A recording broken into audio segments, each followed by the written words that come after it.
आज class second start करते हैं। तो सबसे फर्स्ट क्वेश्चन हमें दिया गया है, एक रेलगाड़ी की लंबाई 120 मीटर है।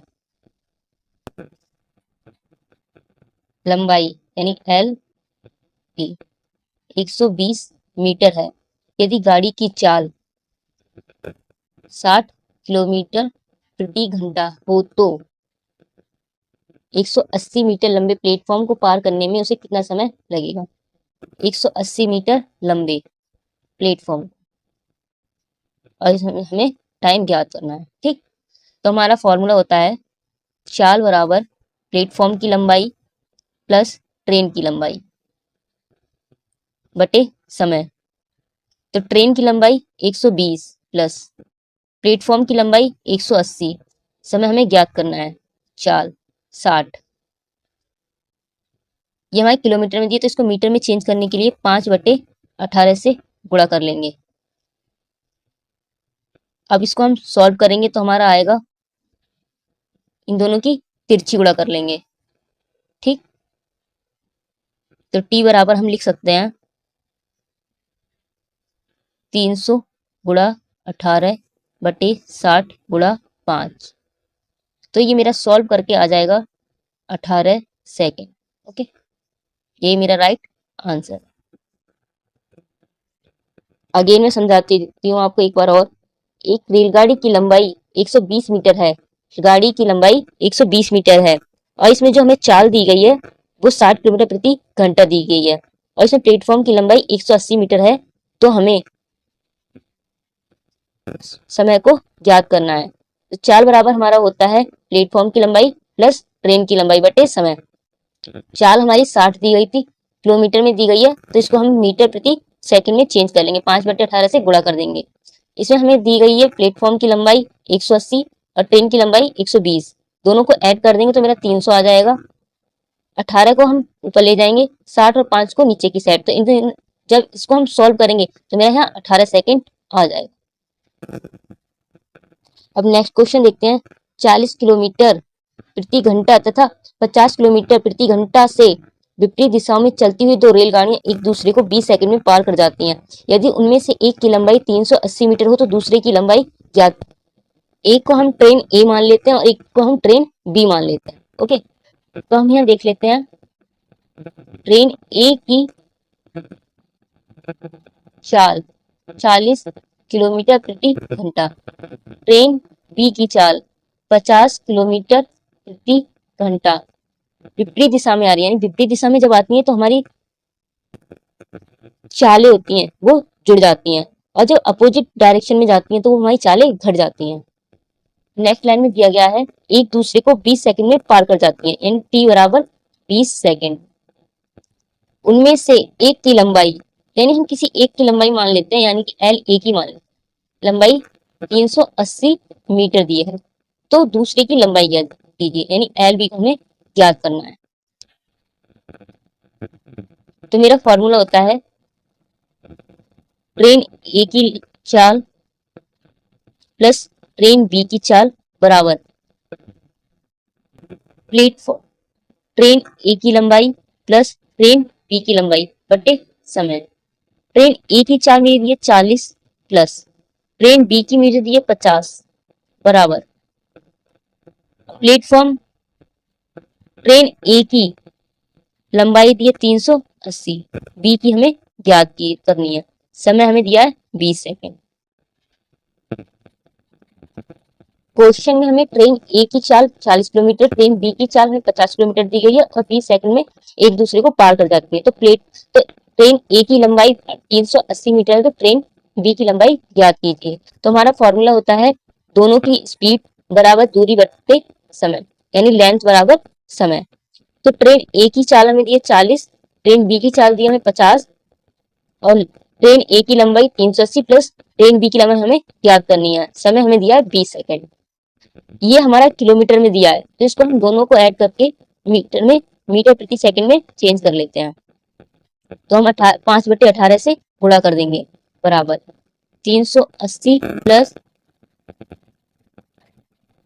इसको अब हम सॉल्व कर लेंगे। जब हम इसको सॉल्व करेंगे तो सॉल्व करके हमारा आ जाएगा ट्रेन बी की दूरी यानी ट्रेन बी की लेंथ 120 मीटर।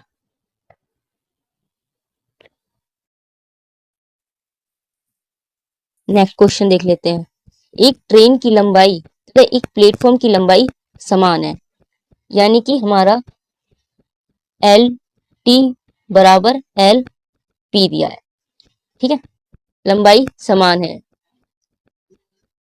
यदि 90 किलोमीटर प्रति घंटा की चाल से चलती हुई, यानी चाल हमें दी है 90 किलोमीटर प्रति घंटा की चाल से चलती हुई यह ट्रेन एक प्लेटफॉर्म को 1 मिनट में पार कर जाती है, यानी समय बराबर 1 मिनट बराबर होता है हमारा 60 सेकंड, यानी कितने में 60 सेकंड में पार कर जाएगी। तो ट्रेन की लंबाई ज्ञात कीजिए, यानी एल मान लेते हैं। ओके, तो फॉर्मूला हमारा होता है ट्रेन की चाल बराबर प्लेटफॉर्म की लंबाई प्लस ट्रेन की लंबाई बटे टी। ट्रेन की चाल इन्होंने हमें दी है 90, ये हमें किलोमीटर में दिए तो इसको हम मीटर प्रति सेकंड में चेंज कर लेंगे, तो 5/18 से गुणा कर देंगे बराबर। अब हमारे यहाँ एल टी बराबर एल पी दिया है, तो हम इसको लिख सकते हैं L P plus L P बटे टी बराबर हमारा 60 सेकंड दिया है। तो इसको हम सॉल्व कर लेंगे, तो 25 गुणा 60 बराबर, ये मेरा जगह 2 LP, 2 से इसको मैं कैंसिल कर दूंगी, मेरा आ जाएगा 30। तो मेरा सॉल्व करके आ जाएगा LP बराबर 750 मीटर।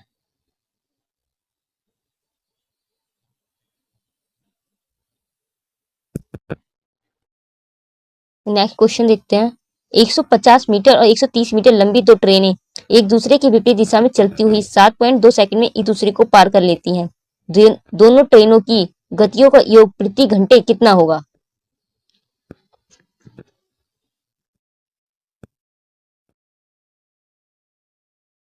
LP बराबर 150, दोनों ट्रेन है तो A मान लेते हैं और ये B मान लेते हैं। 130 मीटर 150 मीटर एक दूसरे को विपरीत दिशा में चलती हैं, यानी एक ट्रेन ये है और एक ट्रेन ये आ रही है। 7.2 सेकंड में एक दूसरे को पार कर लेती हैं, यानी समय हमें दिया गया है 7.2 सेकंड। तो दोनों ट्रेनों की गतियों का योग ज्ञात कीजिए, यानी हमें ज्ञात करना है ऐसे प्लस एस बी। ओके, तो हमारा फॉर्मूला होता है ऐसे प्लस एस बी बराबर L A plus L B बटे टी। क्योंकि जब ट्रेन हमारी अपोजिट चलती हैं तो चालें हमारी जुड़ जाती हैं और इन्हीं का हमें योग ज्ञात है। तो एल ए बराबर हमें दिया 150, एल बी बराबर दिया है 130 और टी बराबर 7.2। तो इसको हम जब सॉल्व करेंगे तो ये हमारा आ जाएगा 280 बट्टे 7.2। इसको ऐसे कर लेंगे। ओके, इन्होंने बोला है कि हमें किलोमीटर प्रति घंटे में ज्ञात करना है और सब कुछ हमारा मीटर और सेकंड में दिया हुआ है। तो किलोमीटर प्रति घंटे में चेंज करने के लिए 18/5 से गुणा कर देंगे। जब इसको हम सॉल्व करेंगे तो हमारा आ जाएगा 140 किलोमीटर प्रति घंटा। यही मेरा राइट आंसर है। नेक्स्ट क्वेश्चन, 200 मीटर लंबी एक ट्रेन 180 मीटर लंबे एक पुल को 19 सेकंड में पार कर लेती है, जबकि एक व्यक्ति को 10 सेकंड में पार कर जाती है। तो ट्रेन की चाल क्या होगी? 200 मीटर लंबी एक ट्रेन, तो एल टी बराबर दिया है 200 मीटर।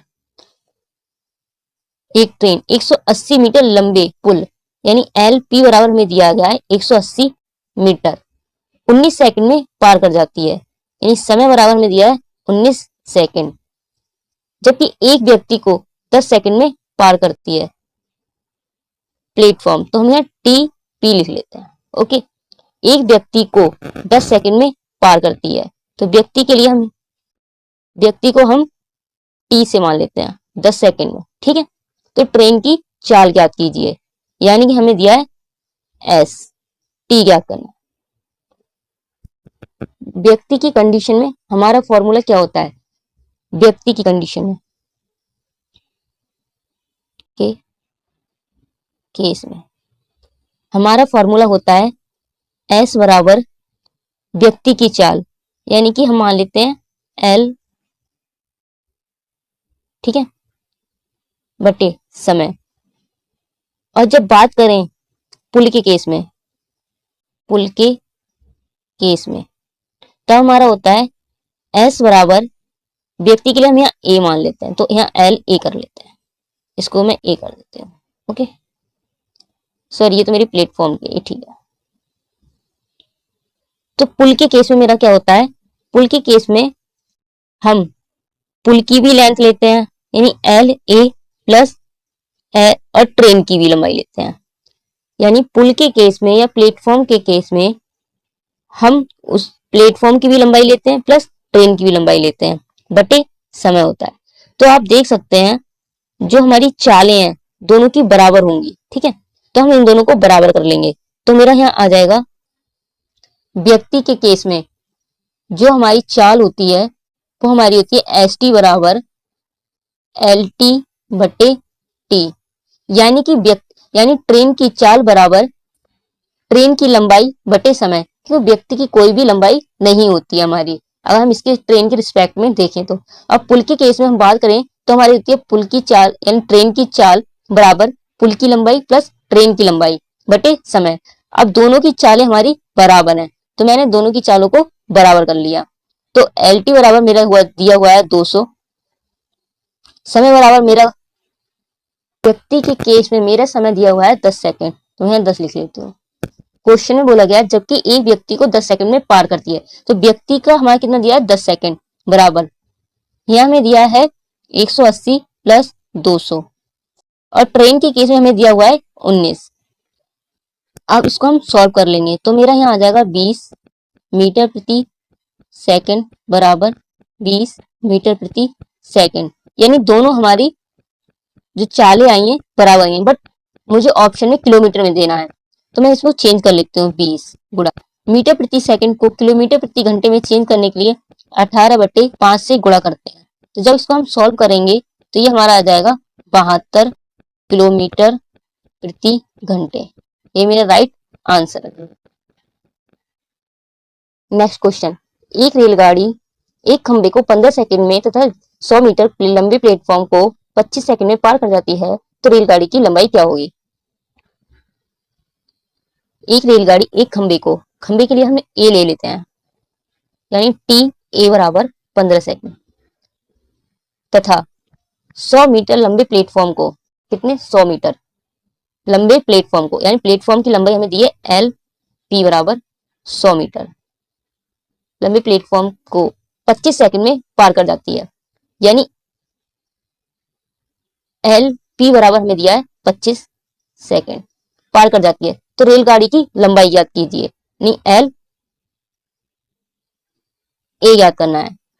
तो खंबे के केस में हम चाल देख लेते हैं, हमारी होती है एल बटे टी, यानी ए मान लेते हैं खंबे के केस के लिए, क्योंकि चालें हमारी दोनों की बराबर होंगी, और ये हमारा होता है एल प्लस प्लेटफॉर्म की लंबाई, यानी ट्रेन की लंबाई प्लस प्लेटफॉर्म की लंबाई बटे समय। तो इसको हम सॉल्व करेंगे, तो एल हमें ज्ञात करना है इसमें, और खंबे के लिए हमें क्रॉस करने में समय 15 सेकंड लगता है, और प्लेटफॉर्म की लंबाई 100। जब इसे हम सॉल्व करेंगे तो ये मेरा आ जाएगा 5L बराबर 3L प्लस 300, तो ये आ जाएगा मेरा 2L बराबर 300, तो L बराबर 150 मीटर।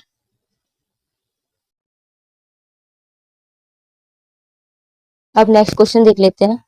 300 मीटर लंबी रेलगाड़ी एक प्लेटफॉर्म को 39 सेकंड में पार कर जाती है, तथा एक सिग्नल के खंबे को 18 सेकंड में प्लेटफॉर्म की लंबाई कितनी है? ट्रेन की लंबाई हमें दी हुई है 300 मीटर, एक ट्रेन एक प्लेटफॉर्म को 39 सेकंड में टी प्लेटफॉर्म वन टी मान 39 सेकंड पार कर जाती है, तो एक सिग्नल के खंबे को 18 सेकंड में पार कर जाती है। सिग्नल के खंबे के लिए हम लिख सकते हैं टी एस मान लेते हैं, 18 सेकंड में पार कर जाती है। तो प्लेटफॉर्म की लंबाई क्या होगी, यानी हमें एल पी ज्ञात करना है। ओके, तो सबसे पहले हम प्लेटफॉर्म के केस में देख लेते हैं ट्रेन की लंबाई प्लस प्लेटफॉर्म की लंबाई, यानी एल पी बटे समय टी पी मान लेते हैं प्लेटफॉर्म के लिए। ओके, अब सिग्नल की खंबा यानी खंबे के लिए हम क्या लेंगे, खंबा तो हमारा पतला सा होता है, तो उसकी कोई हमारी लेंथ होती नहीं है, तो हम क्या लेंगे एल टी बटे टी एस, यानी सिग्नल का खंबा है। ओके, तो एल टी बराबर मेरा दिया है 300 प्लस एल पी मुझे ज्ञात करना है, और प्लेटफॉर्म को 39 सेकंड में पार करती है, तो ये 39, एल टी बराबर मेरा 300 और यहाँ मेरा 18। अब हम इसको सॉल्व कर लेते हैं, तो मेरा हो जाएगा एल पी बराबर 300 गुणा 39 बटे 18 माइनस 300। ओके, 300 को मैं इसमें कॉमन ले रही हूँ, तो 39 माइनस 1 बटे 18,